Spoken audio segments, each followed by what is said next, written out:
So if you have to walk down the streets of Canada, right, it can be in any city at all, and you ask an immigrant just this question: what is one of the best things you love about Canada? I bet the first thing he or she will say is Canada is a very friendly, loving and peaceful place. But it's actually not easy to immigrate into Canada, either with a working visa or a study visa.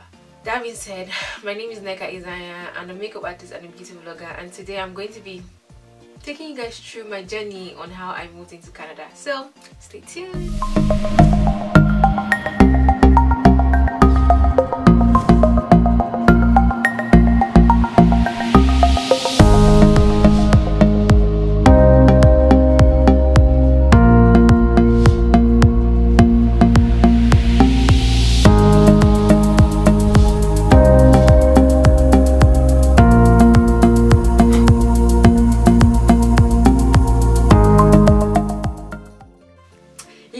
Intro yet? You guys felt the intro. Apparently I'm actually taking an inter-business communication course in school right now, and they teach us how to communicate with people, how to like start up an essay or a presentation or an interview. So I just wanted to try that out and see how it goes. So you guys let me know what you guys thought about my intro. It's not something I'll be using obviously, because this is like an informal thing between me and you guys, so I won't be using that, but I just wanted to spice it up a little bit. Okay, I think 2 weeks ago I asked you guys on my Instagram and on my Snapchat and even on WhatsApp. I posted on my stories on those 3 social medias, right? And I asked you guys what are the questions you guys want to know about my move into Canada, because I've been having I'm getting so many questions. You guys have no idea. I'm getting so many questions. Nneka, when did you move? Why did you move? What school did you attend? How did you move? How was the process like? How much did you pay? How much? So many questions. So today I'll be tackling every question, but before I start, I'm going to just give you guys a story time and tell you guys a story about how my whole process was, because most of the questions I will answer, I think I'll be able to answer them in the story. But if you're in the story time, but if you're so impatient and you want to go straight into the Q&A, the time will be here or here. I don't know, one of these places. The time in which the Q&A will start is going to be below here somewhere. So yeah, before I graduated school, that was in the year 2018. See me saying that was in the year 2018 like I said it was like a long time ago. That's in the year 2018, and before I graduated I actually knew that I was going to leave Ukraine and I was going to immigrate into Canada, but I was just so unserious about it. Like I was really unserious. So after my graduation, my eyes really opened into the whole process and everything. After my graduation I met someone. Her name was Alona. I'm just thankful to God I actually met her. She's a Ukrainian and she helped me get my admission into Confederation College. That's the school I'm in right now. She helped me with so many things, but my admission letter was one of the first things she actually helped me with. I got my admission letter and I'm in the course Leadership for Healthcare Professionals. So when I got my admission letter, right, I had to pay money for my admission fee. My admission fee cost 95 Canadian dollars. I think that should be around 80 to 85 USD. That was the cost of money I used to get admission into the school. That's just the first step. You have to get like an admission letter first before you can say you want to start processing the whole visa. So now onto the visa. Alana told me that she wasn't really experienced with international students getting visas into Canada, right? So she linked me up with another lady. Her name was Nelly. She's also a Ukrainian. Her name was Nelly. And Nelly actually helped me with this whole process. Before I could start the whole visa processing, I had to be legally staying in Ukraine. And bear in mind, my study permit in Ukraine was going to expire a month after my graduation, and my graduation was June 26th. So around July, my study permit was going to expire. So I had to find a way to legally stay in Ukraine, because if you're not legally staying in Ukraine, it's very difficult. It's not even very difficult. You won't be able to have a visa in any country. Like you won't be able to be given a visa into any country. Okay, let me not say into any country, but into Canada you won't be able to get a visa into Canada, because the Canadian embassy in Ukraine won't actually allow you to move. So I had to be legally staying in Ukraine. So I got an admission into a fashion and designing school, which I paid $1,500 for, and they gave me a study permit for 1 year. I wasn't going to school. Fashion and design is not my it's not my interest. I wasn't interested in going to the school, but the school was in Kyiv. I can't really remember the name of the school. I'm going to leave the information down below, every single thing down below for you guys, because I love you guys.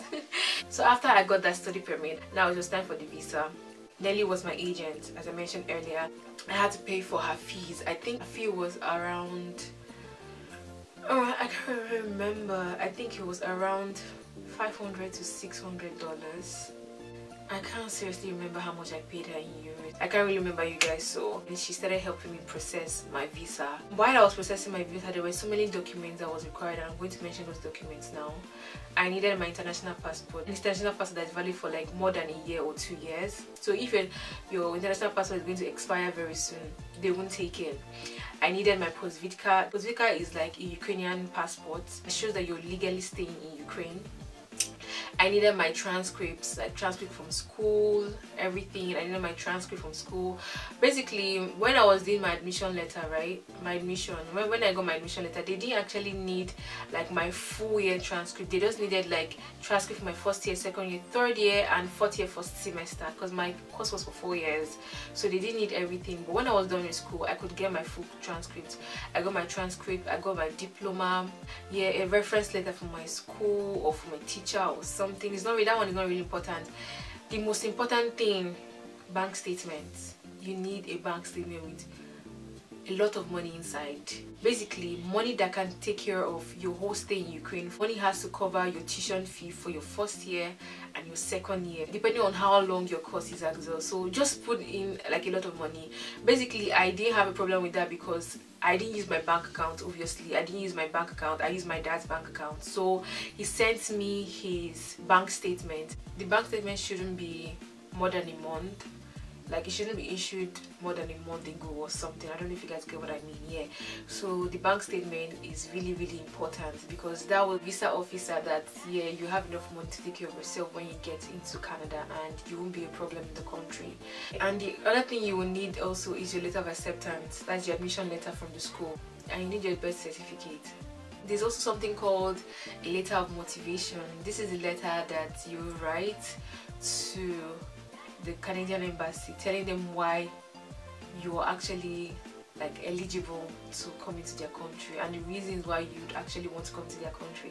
So that letter is like one of the like basic things, because that's the only way you can formally communicate with your visa officer, because you won't see the person, you can't call the person on the phone. So that letter is just like a communication guide, or that's like a communication between you and your visa officer. And so you need your study permit, you need your admission letter, your international passport, your Posvidka, you would need your bank statement, letter of motivation, birth certificate, you need reference letter from your school as well, and you need your transcript. So those are the things you will need. I got my whole documents ready, everything was ready, everything was packed, everything was clean. It was time for me to now apply. Nelly applied for me online. You can apply either 2 ways, either online or in person, but she did it online. When you're doing it online, you have to go to the CIC website. I'll leave the website down below so you guys can see what I'm talking about. You go to the CIC website, you open an account.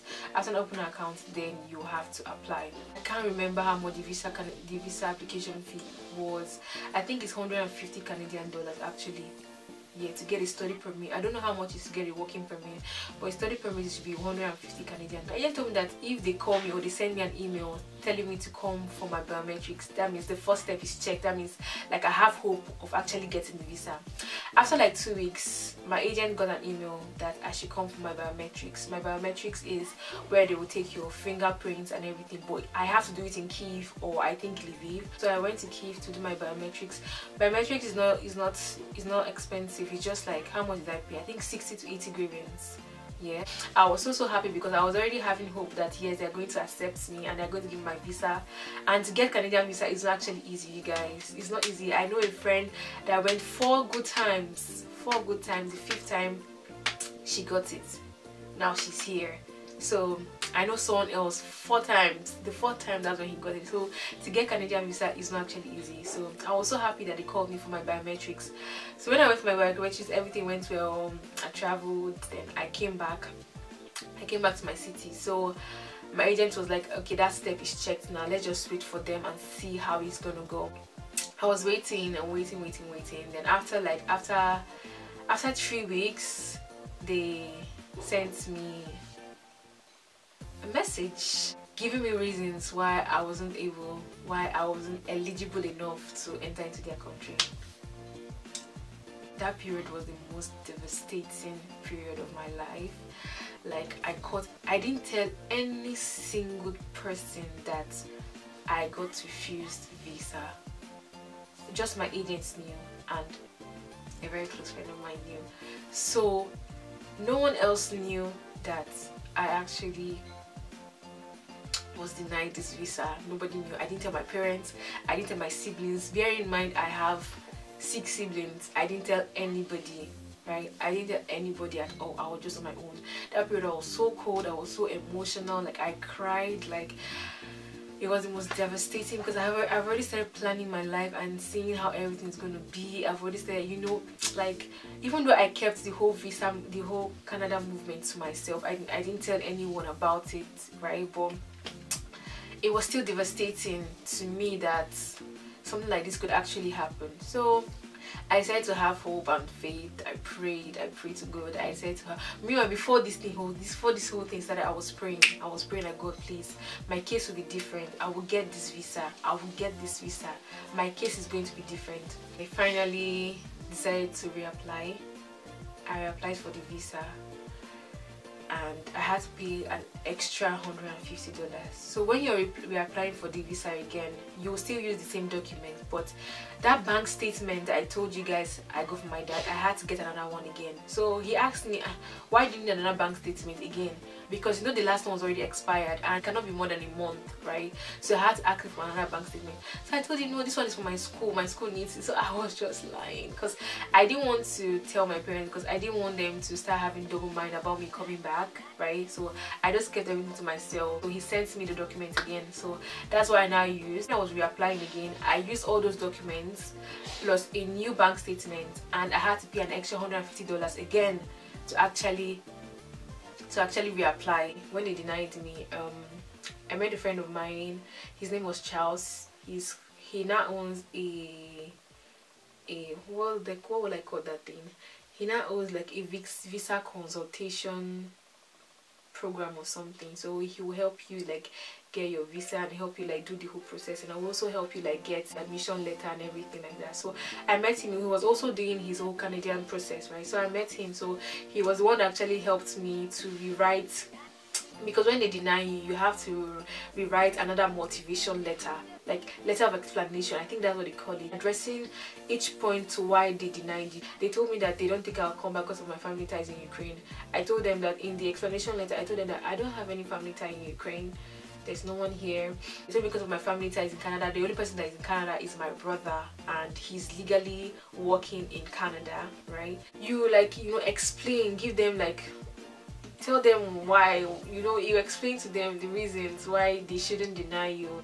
So yeah, Charles helped me. He really helped me with, he helped me with my letter of explanation before I now had to reapply. So yeah, I will leave his details. I think he has a website, so I'll leave his website, his Instagram, and in the description box below. So my agent told me that the reasons they're giving me isn't strong enough, so maybe they just want to test me and see how strong I am, right? I decided to reapply, and I reapplied.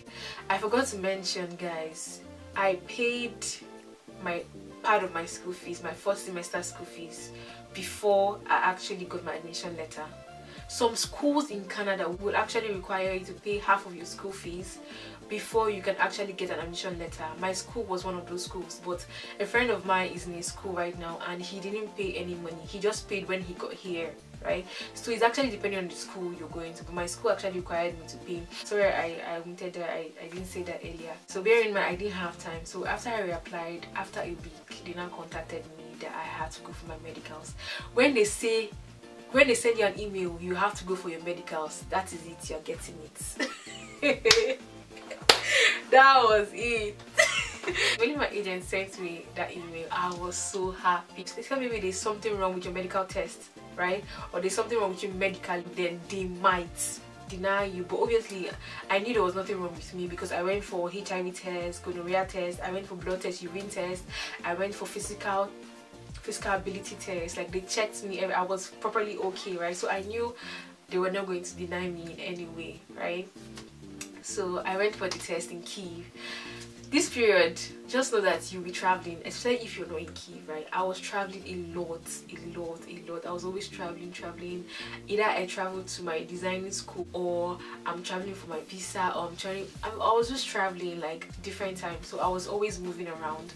It took me an extra 2 weeks before the embassy now sent me a letter that, okay, with my passport and everything, that my passport stamp I had my Canadian visa on it. That was when I now started preparing, packing my things to move to Canada. And I told my parents about the good news, and they were happy that I got it. And now I was more comfortable to like tell people that I was leaving. My clients, they were asking me, Nneka, what are you doing? When are you leaving? So now I was not comfortable to like tell people that, okay, I'm leaving today. Come, let's finish your makeup class. Come, let's do this. Come, let's do that now, because I will be leaving very soon. And I had to buy my ticket. My ticket was kind of expensive because I bought it like very close to the departure date, so it was kind of expensive. But yeah, that's just everything that happened, you guys. So I just wanted to tell you guys something, right?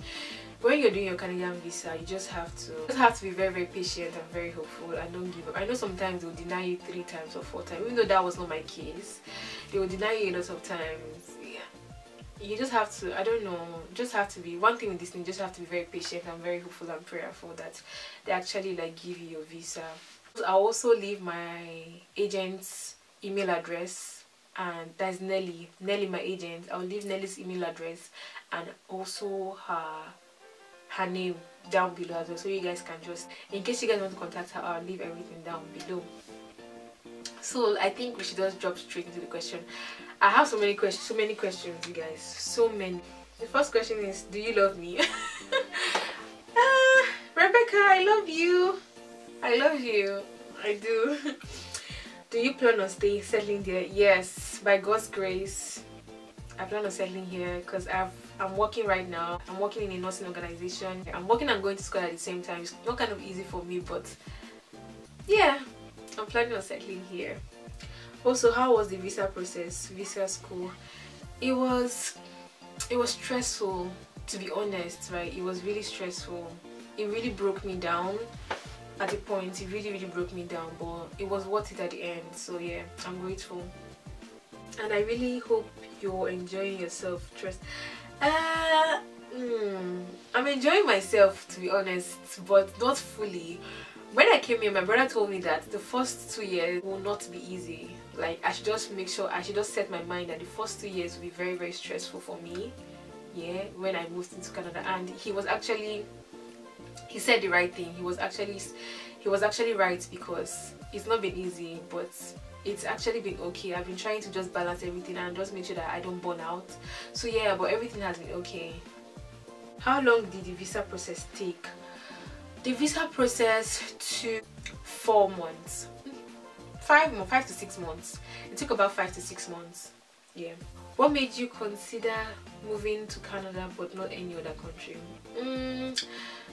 My main driving point was I wanted to do my master's, right? And my brother was here, so I felt it would be easy for me to just settle down here. And Canada is a very fruitful place. Like, when you come to Canada, it's kind of easier for you to, you know, get money, work. When I was in Ukraine, I was not able to work legally, right? So here I'm working legally, right? So yeah. How much for the first year? Which documents do you need? Thank you. My first year fees is 17,000 Canadian dollars. I don't know how much that is in USD. Why did you move to Canada? Do you plan on working there? Did you ever school in Nigeria? Why did you move to Canada? I moved to Canada. School, work. Do you plan on working there? I'm working right now. Did you ever school in Nigeria? Yes, I schooled in Nigeria. I did my secondary school in Nigeria, primary school in Nigeria. I've been in Nigeria all my life. I just moved to Ukraine 2013 December 25th. That's when I moved into Ukraine, and I moved to Canada 2018 25th, yeah, December 25th I moved into Canada, and December 25th 2013 I moved into Ukraine. That's crazy, y'all. That's really crazy. No, God has plans for me. Please, how did you do it? Okay, I've already explained everything, so please watch. Wait, why did you move, Nengi? I moved because I wanted to work. I moved because I wanted to school. I moved because I wanted to make some moolah. Hi there, I'm Sylvia. You did makeup for me. Okay, last question. Okay, I wanted to ask questions. Okay. My cousin will finish his medical school next year from TDMU, that's Tenerife State Medical University, and want to continue, but he likes Canada. So I wanted to know how you were able to move there and school and the price involved. Okay, I've already mentioned everything. So he just has to start early. If he wants to move in on time, he has to start early. But I've already explained to you guys how I moved and the whole process. How was your school process and visa processing like? How many years is your course? Okay, the school process and visa process, I've already said it. It was stressful. It was really stressful, but it was worth it at the end. How many years is your course? My course actually is a 1-year course, but I would advise you guys go for a 2-year course, because if you go for a 2-year course, you can apply for a working visa, meaning that you'll be given a 3-year working visa after your 2-year course. But now that I'm doing a 1-year course, I can only apply for a 1-year working visa, but I'm going to extend my 1-year course into a 2-year course. Does that make sense? 2-year schooling visa equals to 3 years working visa, and 1-year study visa equals to 1-year working visa. You get me? Okay. You just have to actually be reasonable about this whole thing, right? So for example, if you were a medical student in Ukraine or in Nigeria, any other country, and you want to move to Canada with a study permit, you just have to go for something that is medically inclined or aligned. Because if you say you want to go for you're a medical student and now you want to start doing catering, it doesn't make sense. The visa people, they will deny you purely, will give you the reason that your course doesn't align to your background. There are crazy people out there in that visa office. So medical history, medical future, that kind of thing. So that's what I think. You just have to be smart about it. Don't go for a course that is not aligned to what you have. Yeah. So yeah, I don't really get this question. What's the average requirement for admission? There's not really average requirement. You mean transcript wise? Okay, my GP when I was leaving school, my GP was 4.3 over 5. So, but I don't know if they actually just have like good grades. Just have good grades. That's it. I don't know if they actually look at that, to be honest. But obviously they do. The school does actually, because you can't say you got like a very low score and you ask for admission. But it's very hard for them to deny, to be honest. Just try and see. I don't really get your question, but I'm trying to just figure out ways to answer you. But I hope I did. Hello dear, good evening. Please, I want to find out something from you. How did you transfer to Canada? I've already mentioned that. My sister is still in Ukraine and she wants to move. How can she do that? I've already mentioned that. She does that early. I want to know the name of your university. The name of my university is Confederation. It's in Thunder Bay, Ontario. What document did you send? I've already mentioned that. When can I apply and their deadline for application? They have 2 different application openings. They have the winter application opening and they have the spring application opening. The winter application opening starts, the admission is January, and the spring is by September, so you can do any of those. So if you want to go into the spring, that's September, I think you should start by January to start applying. But if you want to go into January, right, if you want to go into the school by January, then I think around June you should start applying.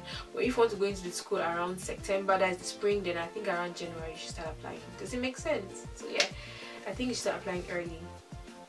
If you know some programs for medical students, you could include programs. I don't really know. There are so many schools here and they do so many courses. So many schools do so many courses. So you just have to research, you guys. Just research whichever school you want to go, whatever school you want to go to, just go to the school's website and every single thing is there. You can even go to the international student department and make phone calls, like call them and ask them, send them emails and ask them, okay, how much is it? They'll answer you most times, because they actually want students, right? So most times they will actually answer you. So whatever school you want to go into, just research online. Everything is online, you guys. Every single thing, the admission, their fees, the documents they will need, they will reply you. Just call or send an email and they will definitely reply you. How did you transfer to Canada from UK? I've already said that. What was the process? I've already said that. How did you get your visa? Said. Did you get a work or school visa? I got a schooling visa, a study visa, but my study visa came with a working visa, so I'm allowed to work 20 hours a week, right? I want the name of your university. Said, Grace said, do they require you to have specific points, university grade scores before writing the exam? I've already answered that. I'm not so sure, but my score was pretty okay, so I just think you should just be good enough, I guess. How can I apply to university? I've already said that. Am I required to have a specific amount of money in my account before applying? Yes, you are required to have huge sum of money in your account. Not just, okay, it must not be your account, it can be your parents' account. So you're allowed to have huge sum of money in your parents' account or your relationship's account, as far as the person is going to take care of you in Canada, right? So you're allowed to, so you're required to have a huge amount of money in your account. That's it for this video, guys. I know this video is going to be long, but I had to address everything because I'm getting so many questions for you guys. And yeah, I hope you guys enjoyed this video. In case you have any other extra questions, right, just leave them in the comment section below and I'll get to them as soon as I can. Thank you guys so much. I'm going to be leaving every information in the comment section or in the description section, so please check it out. In case you guys will want me to film another video, please let me know. Please let me know. Please let me know so I can film videos for you guys. Thank you guys so much, and I'll see you guys in my next video. Bye guys. Hello. You alone, we give our crowns to you. We say